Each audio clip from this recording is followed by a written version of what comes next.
में अब सियासत तेज होती जा रही है। एसपी और बीजेपी की तरफ से प्रतिक्रिया सामने आई। इस सरकार का लाइन ऑर्डर पूरी तरह से फेल है। देखिए, जब एनकाउंटर तो कर ही दिया है तो इसकी खुलेगा कैसे?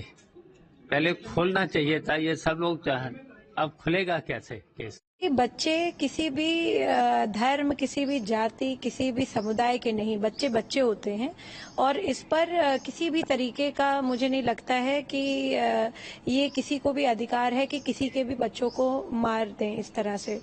और समाज में इस प्रकार की घटनाएं हो रही हैं, ये बहुत बड़ा दर्पण है कि हमारे समाज में कितना ज्यादा आजकल जो है गुस्सा बढ़ रहा है लोगों में। तो मैं बदायूं एक ऐसा डिस्ट्रिक्ट है जहां पे कल्की धाम का जो है आदरणीय प्रधानमंत्री जी ने अभी शिलान्यास किया है। समस्त लोगों से ये अपील करी है कि कल्की अवतार एक ऐसे अवतार होंगे जो है कलयुग का नाश करने के लिए, हिंदू सनातन धर्म में भी ये कहा गया है। तो मैं समझती हूँ कि प्रधानमंत्री के मैसेज को समझें और इस प्रकार की जो ये घटनाक्रम हो रही है आपसी रंजिश की वजह से, आपसी वो, तो इसको किसी भी तरीके का, और दलों से भी अपेक्षा यही करती हूँ कि इसको किसी तरीके से राजनीतिक मुद्दा न बनाए। इस तो जहां एक तरफ बदायूं मर्डर केस में लगातार नए अपडेट सामने आ रहे हैं, तो वहीं दूसरी ओर राजनीति भी तेज हो रही है और इसके साथ ही कई नेताओं के बयान सामने आ रहे हैं। सुनिए क्या कुछ कहा गया। ये बहुत दुखद और जिसको कहना चाहिए गंभीर घटना थी और पड़ोसी पर पड़ोस का विश्वास उठा देने वाली घटना थी और पुलिस ने त्वरित कार्रवाई करी और एक अपराधी मारा भी गया है।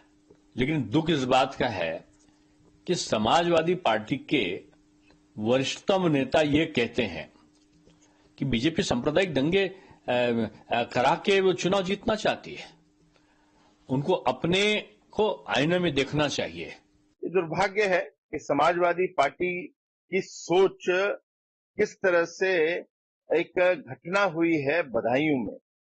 परिवार के साथ उनको संवेदनशीलता दिखानी चाहिए, ना ही इस पे राजनीति करनी चाहिए।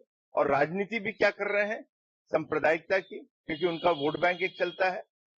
अरे कुकर्म किया है उसकी निंदा करनी चाहिए, खड़े होकर घोर निंदा करनी चाहिए। और जहां तक की कार्रवाई है, पुलिस ने जो कार्रवाई करनी थी वो ठोस कार्रवाई करके दिखाई है। घटना दुखद है।